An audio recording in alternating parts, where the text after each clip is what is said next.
하겠습니다. 그리고 우리 참 귀한 분이 오셨어요. 한정희 권사님 오셨습니다. 네, 반갑습니다. 제가 참 많은 시간 기다렸습니다. 우리 신광식 우리 성도님이라고 그렇게 표현을 하셨는데 오셨습니다. 뒤에 박수로 좀 환영하겠습니다.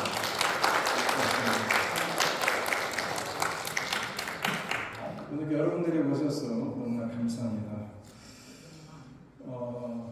찬양 한번 하겠습니다. 주의 사랑으로 사랑합니다.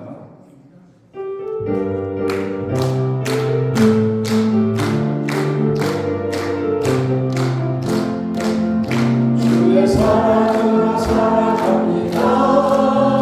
주의 사랑으로 살아갑니다. 경제 안에서 주의 영광을 보며 주의 사랑으로 살아갑니다. 주의 사랑으로 환영합니다. 주의 사랑으로 환영합니다. 경제 안에서 주의 영광을 보며 주의 사랑으로 환영합니다.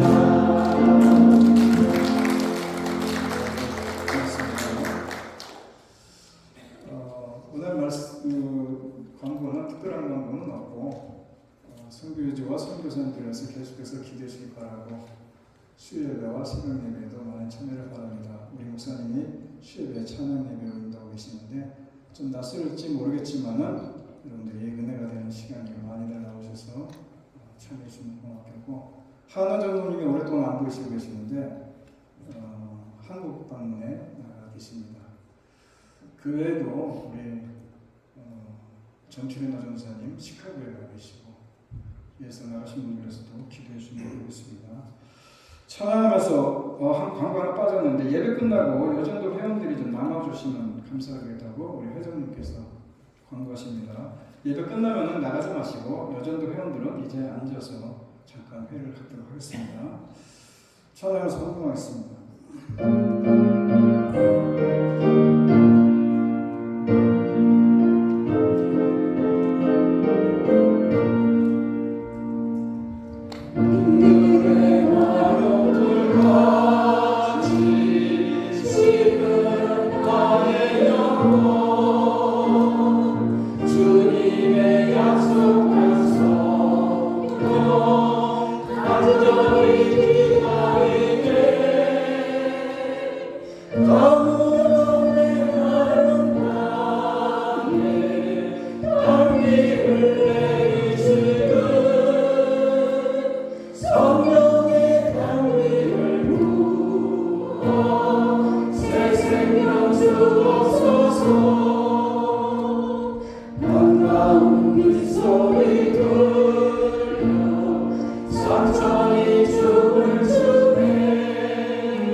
내게로 주옵소서.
권사님 옆에 계신 분이 아멘다 맞습니까? 아멘다? 예, 오래간만에 뵙습니다. 우리 아멘다를 해서 박수 한번 쳐드리겠습니다. 이렇게 오셔서 고맙습니다. 하나님 감사합니다. 오늘도 지금 전에 나와서 예배 자리에 있게 하심을 감사드립니다. 간만에 단비가 내려서 온 대지를 촉촉이 적신 것 같이 이 시간 찾아온 모든 신령들 속에 성령의 단비를 내어주셔서 갈급한 심령 속에 만족함이 더해가는 귀하고 복된 예배가 되게 하여 주셨소서.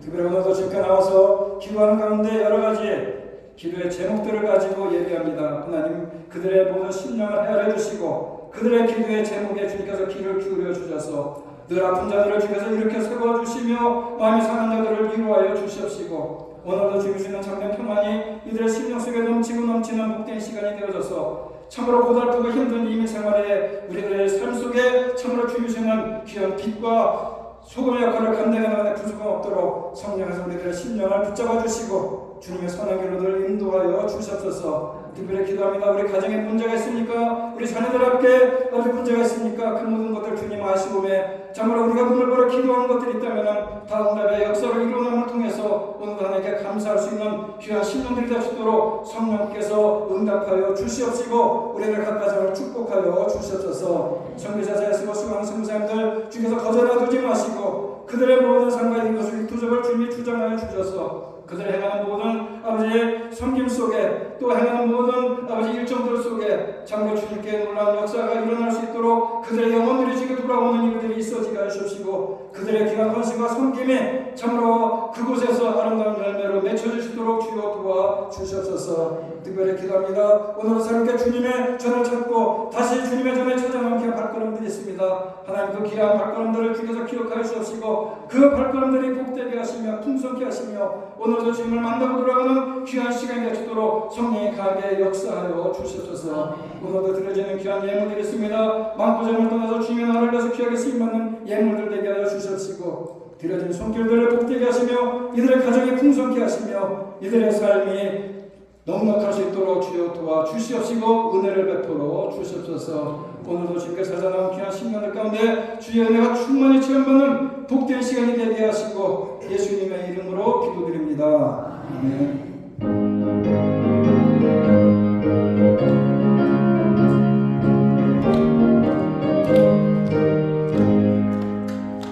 내 맘에 기쁨의 순례를 주의 발이 나를 안보하며 내가 주의 등복을 받는 자는 이들 주의 영이 함께하리라. 성령이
기도하겠습니다. 사랑과 은혜가 충만하신 하나님 아버지, 오늘도 저희를 주님의 성전으로 불러주시고 함께 주님을 찬양하고 예배드릴 수 있도록 인도하심에 감사드립니다.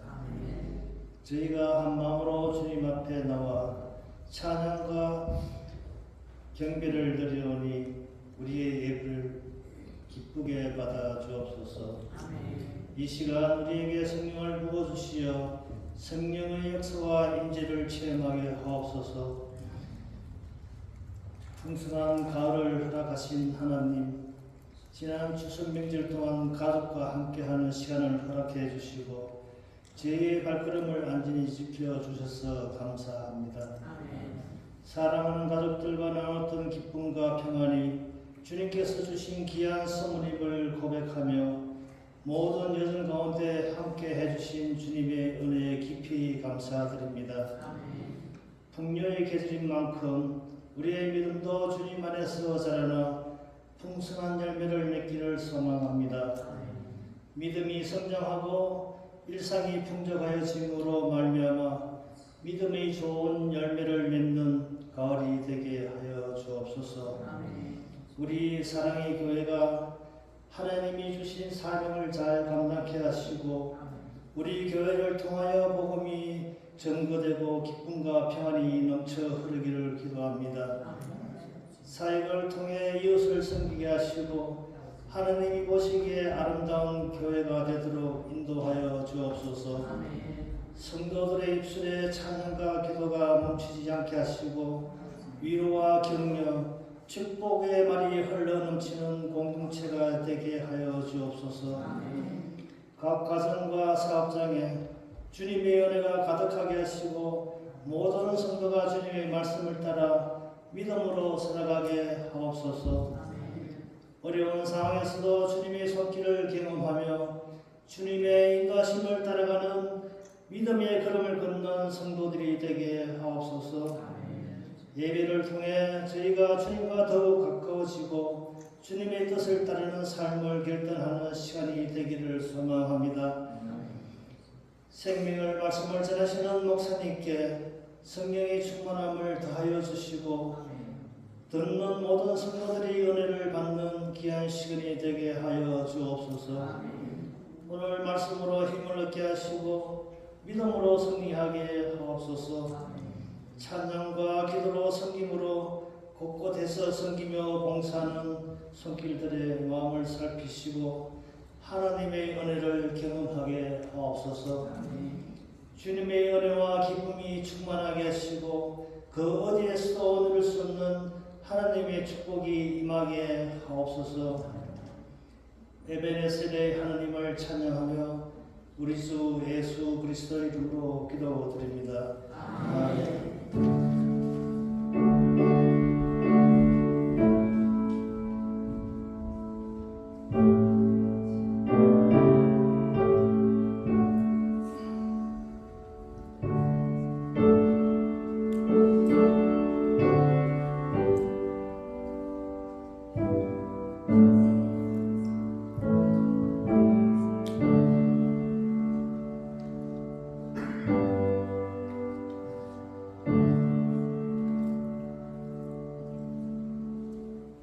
오늘 하나님의 말씀은 에스라입니다. 에스라 1장 1절부터 4절까지만 보겠습니다.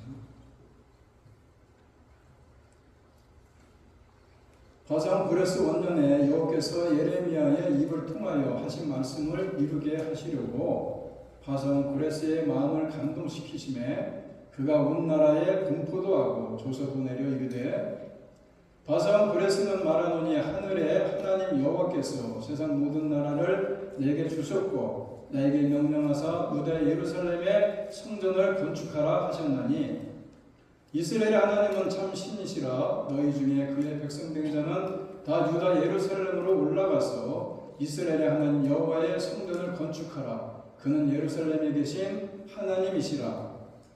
그 남아 있는 백성이 어느 곳에 머물러 살든지 그곳 사람들이 마땅히 은과 금과 그 밖에 물건과 짐승으로 도와주고 그 외에도 예루살렘에 세울 하나님의 성전을 위하여 예물을 기쁘게 드릴지니라 하였더라. 아멘. 우리의 찬양이 있겠습니다.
찬양이 너무나 은혜스러워가지고 설교를 잊어버릴 정도로 시간마다 이렇게 찬양을 해주시고 특송을 해주시는 분 고맙습니다.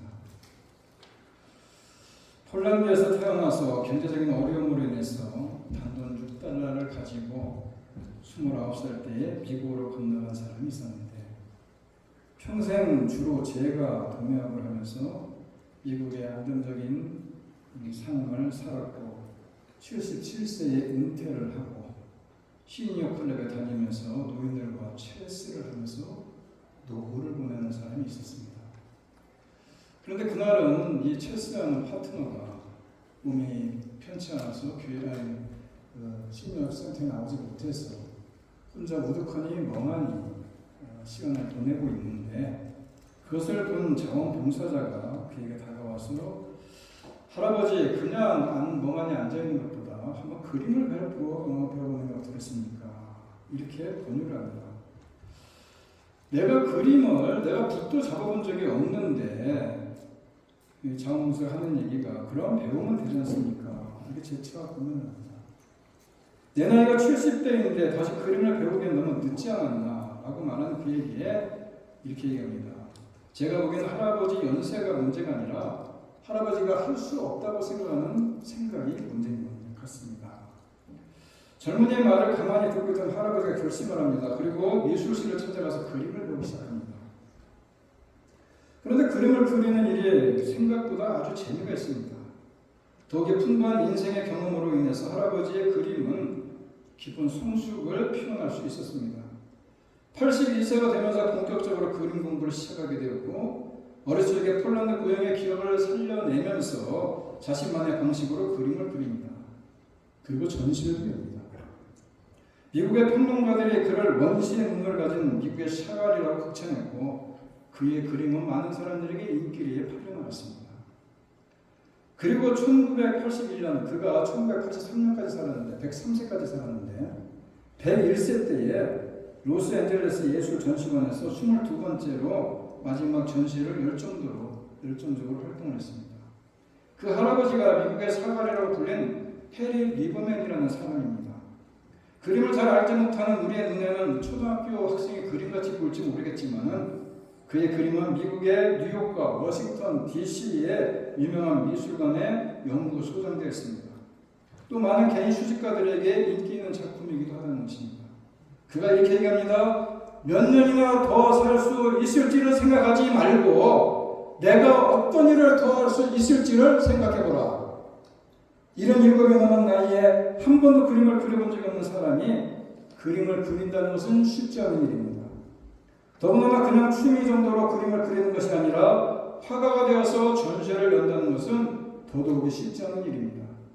그러나 리버맨은 새로운 일에 도전을 했습니다. 인생을 다시 시작하겠다는 작은 결심이 그런 큰 일을 하게 했던 것입니다.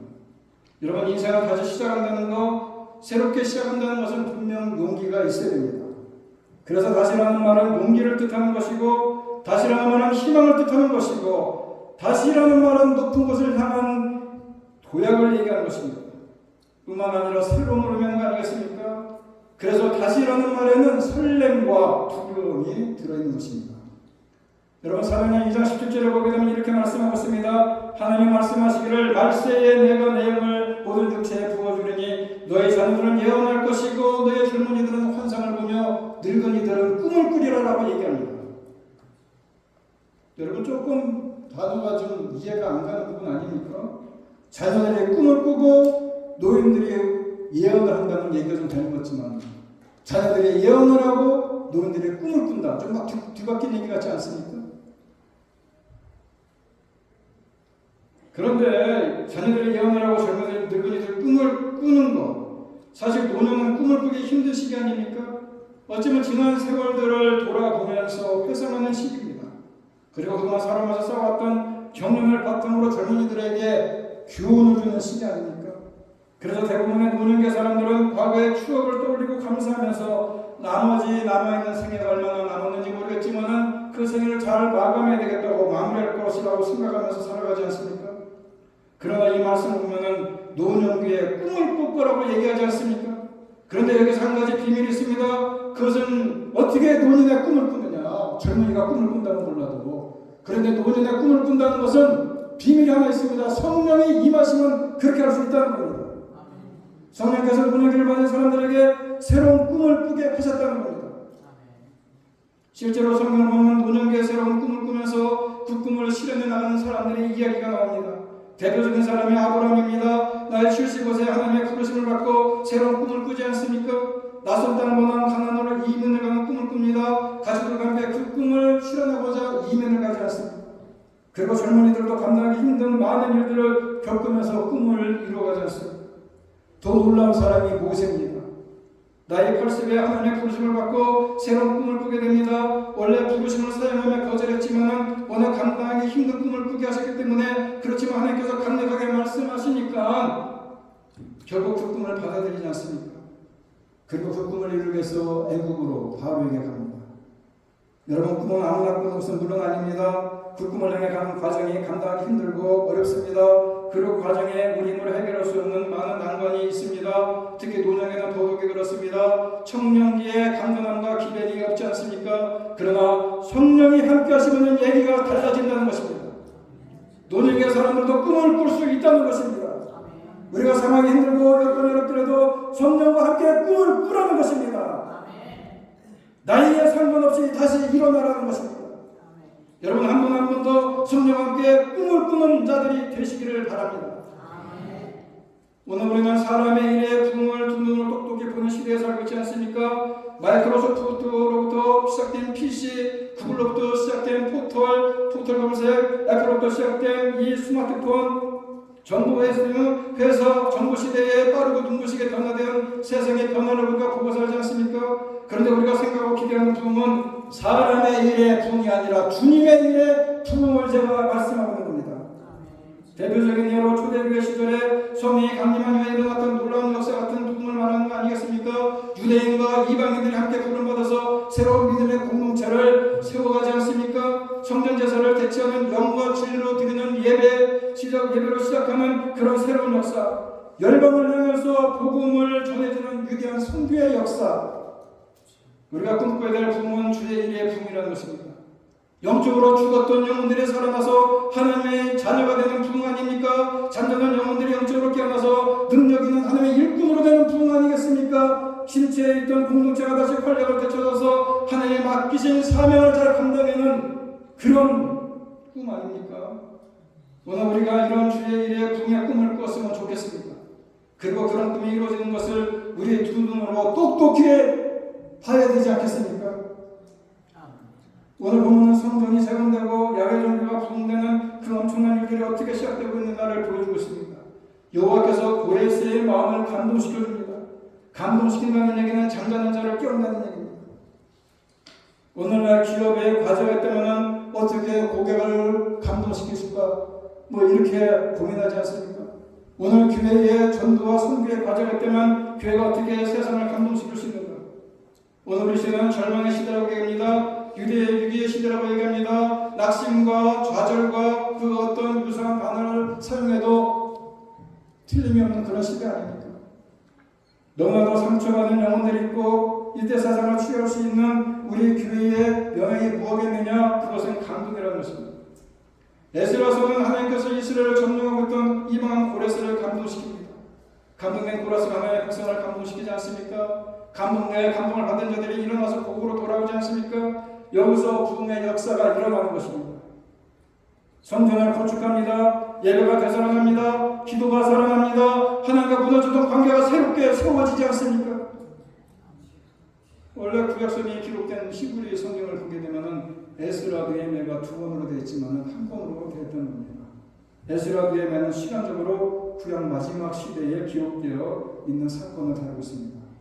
만약 성경이 연대적으로 이렇게 기록이 되었다면 아마 구약의 맨 마지막에 배치를 받아야 될 것이 이 에스라서일 것입니다.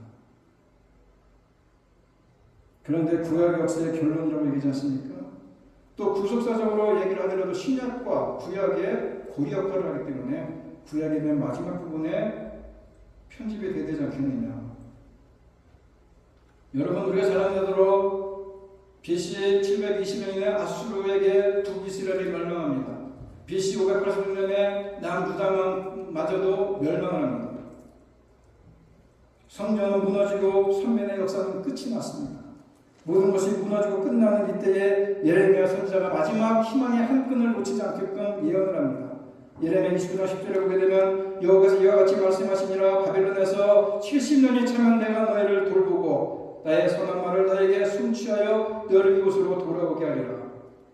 바벨론 70년의 역사가 끝나면은 하나님께서 친히 일어나 새 역사를 펼치신다는 겁니다.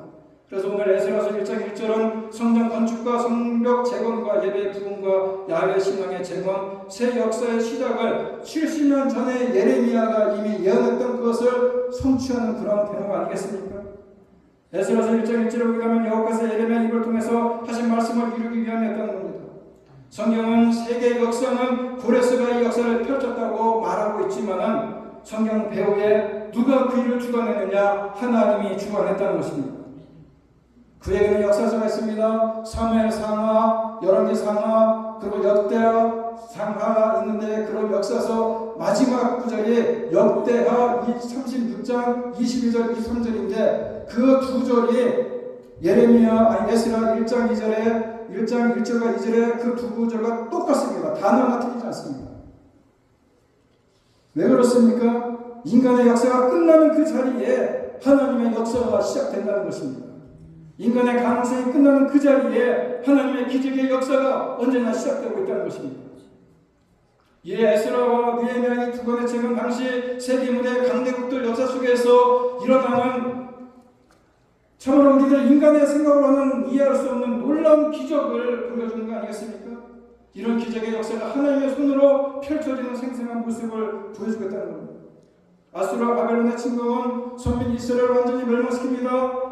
솔로몬 이후에 북이스라엘과 남유다가 나눠집니다. 북이스라엘 10지파, 남유다의 2지파. 그런데 북은 아수르에게 멸망당하고 남유다는 바벨론에게 멸망당해서 이제 선민 이스라엘은 완전히 말살되지 않습니까? 그리고 백성들은 포로로 끌려갑니다. 믿음의 마지막 포로인 성전이 무너집니다. 야훼 신앙이 무너집니다. 남북 왕조 어디를 봐도 희망이 없어 보입니다.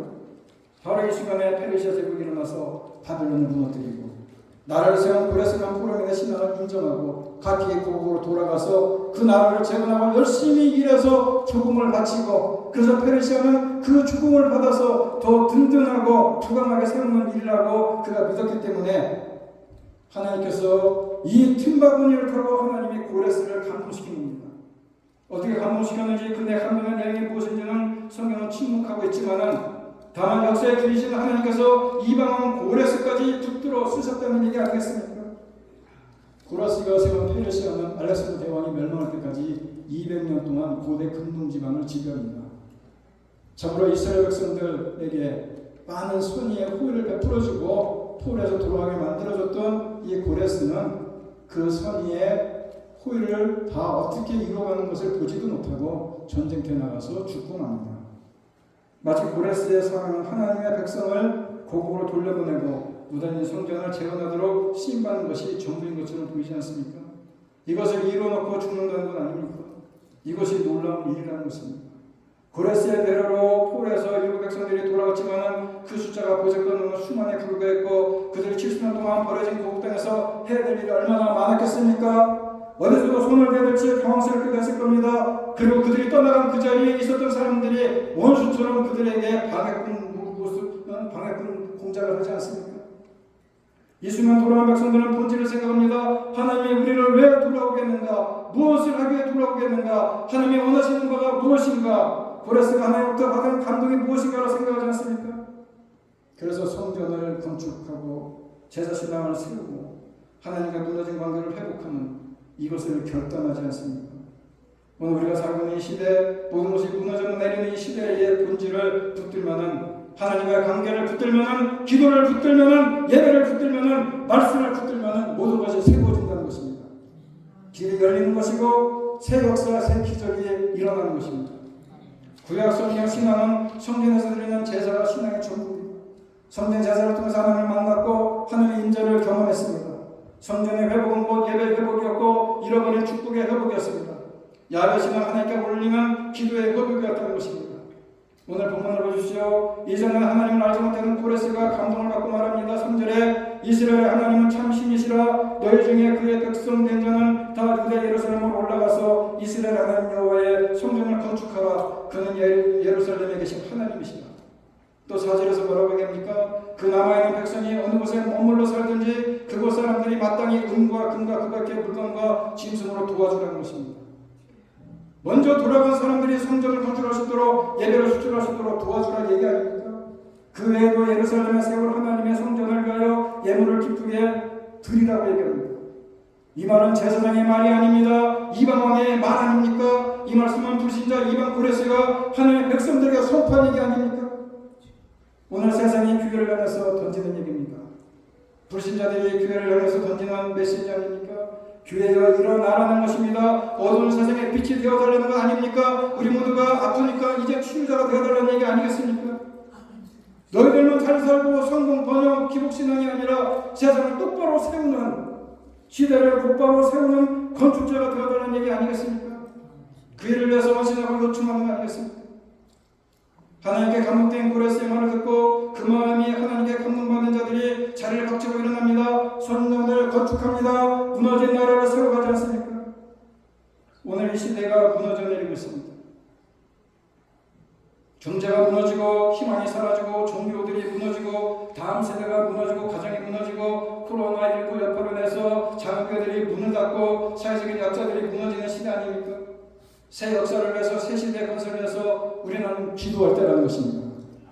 주의 이름 기도하는 사람들 위해서 통해서 이루어지는 거 아니겠습니까? 교회 역사를 살펴보면 주의 이름 기도하지 않고 신앙만을 연구하는 학자들을 통해서 이루어진 일이 없습니다. 주의 이름 새 역사를 기도하지 않고 열심히 봉사하는 사역자를 통해서 이루어진 일도 없다는 것입니다. 전적으로 기도하는 사람들을 통해서 하나님의 교회가 이루어지는 것입니다. 그 이유가 무엇입니까? 기도하는 사람들이 하나님의 뜻을 깨닫기 때문에 그렇습니다. 하나님께서 기도하며 하나님의 뜻을 깨닫는 사람들, 그들을 주의 일에 부흥의 도구로 쓰는 것은 당연한 일 아닙니까? 새 역사를 위해서 우리가 살고 있는 무너진 모든 것을 세우기 위해서 우리가 해야 될 일은 뭡니까? 기도하는 것입니다. 바로 이때 하나님의 사용하시는 사람들이 일어나는 겁니다. 하나님의 감동받는 사람들이 일어나는 것입니다. 하나님 오늘도 이들을 통해서 교회를 세워가는 것입니다. 예배를 세워가는 것입니다. 부흥을 일으켜 주신다는 겁니다. 이게 본질입니다. 가장 우선되는 일, 하나님과의 무너진 관계를 회복하는 것 아닙니까? 가장 소중한 일, 기도의 계단을 새롭게 세우는 거 아닙니까? 우리가 할 수 있는 일은 이것뿐이라는 것입니다. 이것이 전부인 것입니다. 이것 하면 나머지 이 세상의 위대한 역사, 기적의 역사는 하나님이 이루어 가신다는 것입니다. 우리는 일어나 예배하는 것이고 기도하는 것이고 말씀 붙들고 하나님 앞에 매달리는 것 아니겠습니까? 그러면 하나님께서 이를 이루어 가실 것이고 이를 성취해 나가실 것이고 기적을 베풀어 주실 것입니다. 부흥이라는 얘기가 뭡니까? 부흥은 다시 일어나는 것이고 다시 살아나는 것이 부흥인 것입니다. 부흥의 또 다른 의미가 있다면 잃어버린 본질을 되찾는 것입니다. 오늘 1장 후반부에 오늘 읽지는 않았지만 재미있는 사건이 기록됐습니다. 유다가 바벨론에 멸망하는 날 그 다음 취업적인 사건이 있습니다. 무슨 얘기냐? 성경에서 사용되던 성구들이 바벨론에 있는 사람들이 싹 걷어갔습니다. 완전히 다 천탈에 갔다는 것입니다. 그 기구들이 어디에 있습니까? 바벨론 왕궁 창고에 있습니다. 창고에 처박혀 있지 않습니까? 포로 백성이 같이 점령궁의 왕궁 창고에 있는 성구들을 되찾아올 수 있겠습니까? 아무런 힘이 없는 그들에게 하나님께서 선물로 갖다 주듯이 이 백성에게 왕궁 창고의 성구들을 찾아 주신 내용이 7절에 나옵니다. 옛적에 바벨론 부갓네살 왕이 탈취한 여호와의 전 기구들을 고레스 왕이 찾아내서 돌려준 것입니다. 왕궁 창고에는 수십 년 동안 세계 도시에서 전국지에서 뺏어온 여러 가지 신기한 보물들이 가득가득 차 있고 차곡차곡 쌓여 있습니다. 고레스는 바로 그곳에 처박혀 있는 예루살렘에서 탈취해오는 그 성구들을 찾아내는 것은 불가능한 것처럼 보이지만 마치 하나님 바벨론 왕궁에 갇혀있던 모든 제사와 모든 예배가 무너졌던 그때에 고레스의 성경기구들을 다 찾아 돌려주지 않습니다. 이게 기적인 것입니다. 우리가 우리 힘으로 잃어버린 것을 찾으려고 하면 무너진 것을 세우려고 하면 티끌 하나도 찾을 수 없고 세울 수 없는 겁니다. 그러나 우리가 할 수 있는 일 뭡니까? 예배를 회복하고 기도를 회복하고 믿음을 회복하고 말씀으로 돌아가면 하나님의 관계가 회복되어지면 모든 무너진 것이 되돌아온다는 것입니다. 아멘. 다시 세워지는 것이고 큰 일이 세워지고 작은 일이 세워지고 기적이 일어나는 것입니다. 아멘. 사소한 것들도 돌아오지 못하는 것들이 없는 것입니다. 여러분은 무엇을 잃어버렸습니까? 예배를 잃어버렸습니까? 기도의 능력을 잃어버렸습니까? 말씀대로 사는 삶을 잃어버렸습니까? 우리 가정에 주신 축복을 잃어버렸습니까? 여러분의 삶의 행복을 잃어버렸습니까? 우리가 해야 될 일은 기도하고 예배를 회복하는 것이고 그러면 하나님께서 이 모든 것을 다시금 세워주신다는 것입니다. 세계적인 불경기 속에서 미국의 한 사람이 아침에 출근했더니 자기 책상에 사라지고 그 자리에 편지 한 통이 놓여 있습니다. 해고 통지서가 나왔습니다. 아무런 설명도 없습니다. 젊음을 다 바친 회사가 내 생활을 걸고 헌신했던 회사가 내가 어찌 이럴 수가 있겠는가. 분노를 이기지 못하고 술독에 빠져서 알코올 중독자가 되어가고 있었고 그날도 지친 몸을 이끌고 집에 돌아오는 길에 옥상에 올라가서 자살이 해야 되겠다라고 결심하는 순간에 아내의 손에 이끌려 끌려내립니다. 그리고 아내에게 통보합니다. 내가 친구들을 만났는데 배신의 소리만 들었어. 내가 은행문도 두들겨보고 회사에 외형도 와보고 내가 저보러 발버둥도 쳐봤지만은 길이 안 보이더라고. 아내가 남편에게 말합니다. 다 해봤다고요? 당신은 가장 중요한 것을 해보지 않았습니다. 전능하신 하나님께 나와서 기도하는 일을 해보셨습니까? 친구들을 만났다고요? 그보다 더 중요한 하나님을 만나봤습니까? 은행문을 두들겨봤다고요? 하늘문을 두들겨 보라는 것입니다. 저는 모든 길이 막혔다고 했지만은 하나님께 나가는 하늘의 문은 항상 열려있는 아니겠어요? 결단하고 아내와 함께 마을 예배당을 찾아가서 기도하기 시작합니다. 마침내 조그만 벤처기업을 시작하고 이 도시 저 도시 출장 다니다 보니까 가성비 높은 호텔이 별로 없다는 사실을 발견하고는 비싸지 않고 친절하고 깨끗한 호텔 사업을 시작하기로 합니다. 그게 바로 세계적인 호텔 사업인 홀리데이인 창업자 윌슨 회장이 얘기 아니겠습니까? 여러분 함께 다시 일어나십시다. 함께 기도하십시다. 이 유전한 시대에 여러분은 가장 중요한 일을 하자고 무슨 일을 하느라고 걱정되고 있습니까? 다시 일어나 꿈을 꾸라는 것입니다. 물론 하나님의 뜻을 따라가는 길에 견고하고 순평하지는 않습니다. 하늘에서 가라하시는 길에도 어려움이 있고 막힘도 있습니다.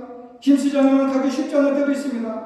그러나 중요한 것은 여러분들이 다시 무슨 일을 시작하면 그 뒤에 모든 일은 하나님이 이끌어 가 주신다는 것입니다. 여러분 다시 하고 싶은 마음에 들거든 바로 시작하는 것입니다. 주저하지 말라는 것입니다. 그 길이 내가 계획한 대로 되는 것이 하나도 없어 보일지 모르지만 담대하게 나가면은 하나님 우리가 전혀 예상치 못했던 일들을 하나님 우리에게 보여주시고 하나님이 그 길로 인도해 주신다는 것입니다. 우리 마음에 주님을 향한 거룩한 열정이 있으십시오. 여러분들의 기도에 힘쓰며 뜨거운 열정으로 다시 일어나가는 것입니다. 그래서 여러분을 통해서 주의 일의 부흥이 일어나기를 간절히 바랍니다. 다시 나섭게 찬양을 합니다. 왕년에 내가 믿음 생활이 어땠는데 내가 왕년에 뭘 했는데 이런 얘기 할 필요 없다는 것입니다. 이제 내가 나이 먹었는데 뭘 하겠느냐라고 주저앉아 있지 말라는 것입니다. 가장 중요한 것은 내가 몇 년이나 더 살 수 있을지 생각하지 말고 내가 어떤 일을 더 할 수 있지를 한번 생각해 보라는 것입니다. 그래서 이제는 위축되었던 가슴을 활짝 피라는 것입니다. 말씀의 귀를 기울이라는 것입니다. 힘써 기도하라는 것입니다. 그리고 다시금 꿈을 꾸라는 것입니다. 그러면 우리가 다시 주님이 베푸시는 삶의 기적과 교회의 부흥을 맛볼 수 있을 거라는 것입니다. 함께 찬양합니다.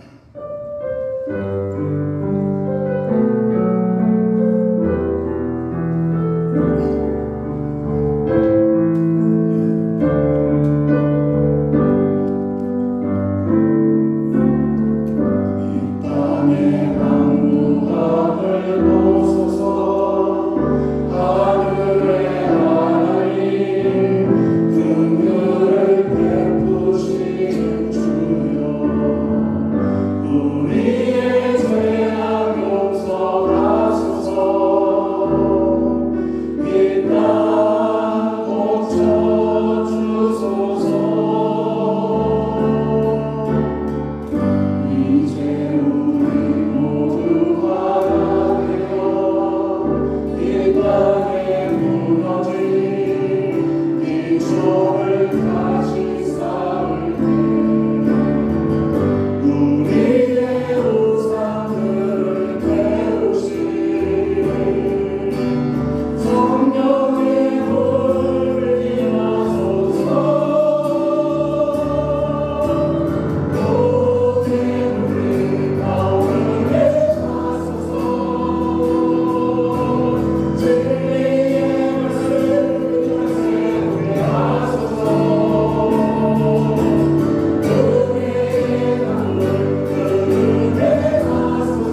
타락해지고 게으러지고 있음을 고백합니다.